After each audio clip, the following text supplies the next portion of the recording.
It's been years, but Rick and Morty is back, and we're here to break down the new episode of Season 4, Edge of Tomorty, Rick Die, Rick Pete. This is Rick and Morty after all though, so we can't promise that we'll know what it all means, but we'll definitely point out what we saw.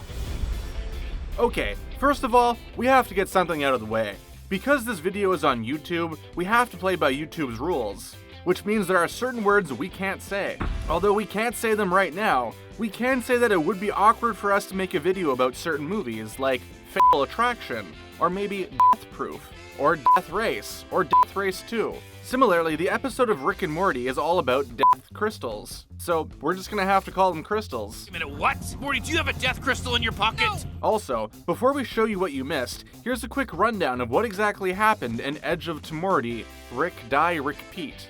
The season begins with a family around the breakfast table, and Morty looking at the Instagram of his high school crush, Jessica, where she's posted a photo of herself beside her grandma's open casket.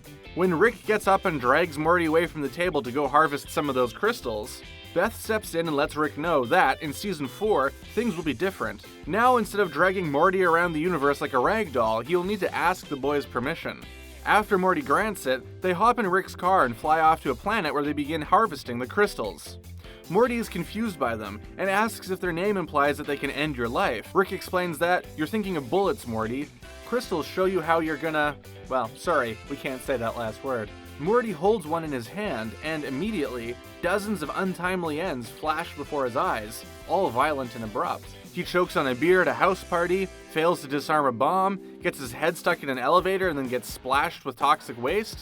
Rick isn't very excited by the crystals. He says that anyone who knows how they're going to blank is either boring as hell or about to get shot. On cue, a bunch of crystal poachers pop up and start shooting at Morty and Rick, who reveals the true use of the crystal. They show you when the other guy is reloading. He tapes one to his forehead, and as soon as his vision becomes uncertain, he knows that the poachers won't shoot. After Rick takes out the assailants, they gather up the crystals. Morty has a vision of a more peaceful end as an old man, with an old Jessica at his bedside.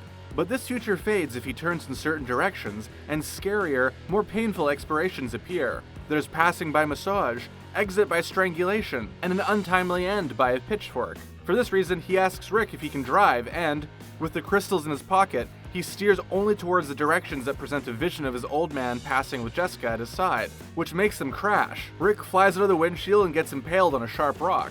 The rest of the episode is about two things. 1. Morty following the crystal like a zombie so that he can live a long life and expire with Jessica. And 2. Rick's hologram trying to get Morty to clone the deceased, physical Rick. Now that you know the premise, here's what you may or may not have missed. Let's begin at the end. After the credits run, a little animation of a guy and a dog plays and says, "In loving memory of Mike Mandel." If you're wondering who he is, Mandel is a producer. Specifically, he produced more than 200 episodes of The Simpsons and won Emmys for many of them. He also produced the famous Pickle Rick episode of Rick and Morty, for which he also won an Emmy and the lifelong adoration of Pickle Yay. Mandel passed away in September at only 54 years old. Whether or not you missed this one, it's worth mentioning. After Rick gets catapulted out of the windshield and impaled on a spike, a crisis detection and correction hologram version of himself is projected into Morty's subconscious from a chip that the real Rick had implanted in his spine.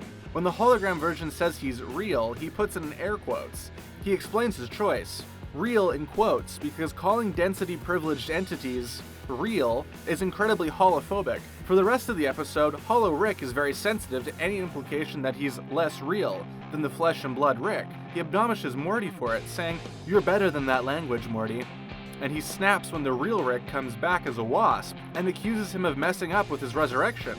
Holo Rick says, "That is some AI racist, accusatory Isaac Asimov bull." Although this type of AI rights talk is becoming more seriously considered in the real world, the show dismisses it when Holo Rick gets slurped up by the feral fluid. The fluid turns him from a hologram into a real Rick. "I can feel, I have mass, I'm a god now," he says. Morty is confused and asks him, "I thought you were proud to be a hologram." But new, solid, big Rick exposes how he really feels. "That's because I had to be one," he says. Should hologram rights be respected? Should Coachella Tupac be considered a person? When Rick perishes in the car crash, he comes back as a clone in a few different universes before making his way back to his own. he had shut down his cloning device in his own timeline. There's one thing uniting most of the universes he appears in: fascism. Although it may seem too on-the-nose political for Rick and Morty, it's true. First, there's simply the fascist universe. That gives us one of the all-time best Rick and Morty lines. Clone Rick emerges from the basement and sees fascist Rick and Morty decked out in 1940s German-looking outfits, sipping martinis. He tries to incriminate fascist Rick in the eyes of fascist Morty. "I caught this socialist in my bathrobe. He wants to give out all of our martinis to a family of immigrants." Then there's the fascist shrimp world, where the city burns as some uniformed shrimp whack Shrimp Rick with batons. As he's running away, he gripes, "God damn, when did this become the default?" This line is the moment you may have missed. From the frenzy of absurd skits, Rick calls out a real political message about the worldwide trend to the far right. By the time he gets to the fascist bear world, complete with German-speaking bears, he ends himself. Rick and Morty has always been very left field, but Morty's transformation into a giant, writhing black ball is unusual, even for this show. Jerry Smith communicates his discontent for the whole situation, and hints at this when he says to Rick, "I don't want to see any more of this anime stuff happening to my son." He's referring to Akira, the 1988 movie, and the manga it's based on. Specifically the scene where Tetsuo becomes a giant blob who eats everything in his path. This is not the Tetsuo of the Lupe Fiasco album. No, this is the Tetsuo who, despite his intentions, lets his powers get out of control and grows into a giant blob that absorbs everything in its path, eventually getting sucked into another dimension as Neo Tokyo is destroyed. Without going too deep into the specifics of Akira, Morty allows his powers to get out of control just like in the anime.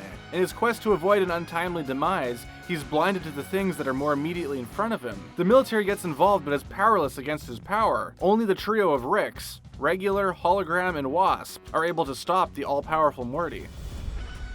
When Morty is being interviewed by the news, we couldn't help but notice that it sounded an awful lot like a certain viral young yodeler. The new episode apparently has a bone to pick with the Kirkland brand. If you missed this one and don't know what we're talking about, you clearly do not have a Costco membership. Allow us to enlighten you.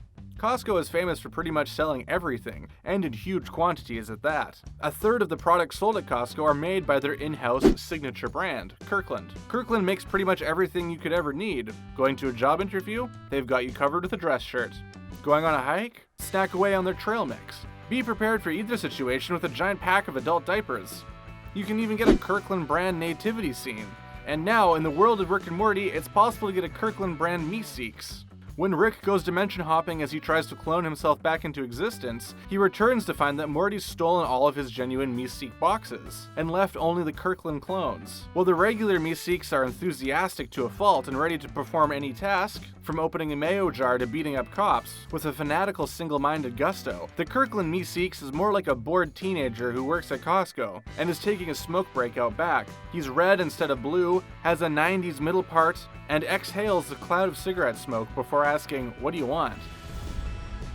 Right before he starts griping about the Kirkland brand Meeseeks, Rick is worried for a second that he's lost his boggling. What is a boggling, you ask? It's a toy, marketed in the 80s to boys who hated eating peas, thought girls had cooties, and were annoyed by their affectionate aunts. They're hand puppets that you can slip on and, like a sock puppet, control their mouths. They're supposed to be a non-living pet, kind of like pet rocks. They even had names: Dwark, Vlob, and Drool. If you look closely, Rick's pet is a Vlob.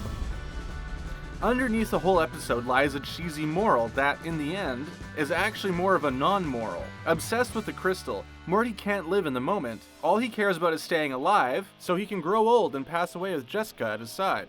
But the quest to stay alive turns him into a monster. At the end, he says to Rick, "I'm sorry I didn't listen to you, and tried to kill the whole world and stuff. I guess I gotta learn to live in the moment a little more." Rick prevents the whole scene from getting too sappy by canceling out the heartwarming Carpe Diem realization, saying, "I think you have to think ahead and live in the moment."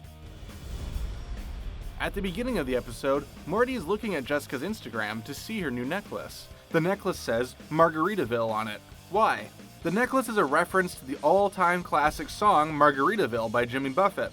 It's about an American guy wasting away in Margaritaville, a generic touristy beach town somewhere in Mexico. He doesn't do much other than search for his lost shaker of salt and breaks his flip-flops. How this relates to the passing of Jennifer's grandma is unclear. Maybe in the world of Rick and Morty, the next life is Margaritaville. This one's easy to miss. You can't be blamed for thinking that this season's intro is the same as the one of past seasons. Because the first shot, the planets, running through the desert, the portal, is the same as the first shot in all other Rick and Morty intros. Same thing with the last shot. But what about all the ones in between? There's Rick flying through space, shooting at an alien cauliflower, Tetsuo looking thing. There's a shot of a cyborg frog human fighting off snakes in the garage. Rick gets beaten up by what looks like He-Man, Morty grows to the size of a giant and scares some aliens, and a two-headed goose lands on the Smith's kitchen table. What does all this mean? We have no idea. We watched closely, but this show is packed to the gills with references and Easter eggs. So please let us know if there's anything we missed. Comment away and don't forget to subscribe to ScreenRant. Thanks for watching.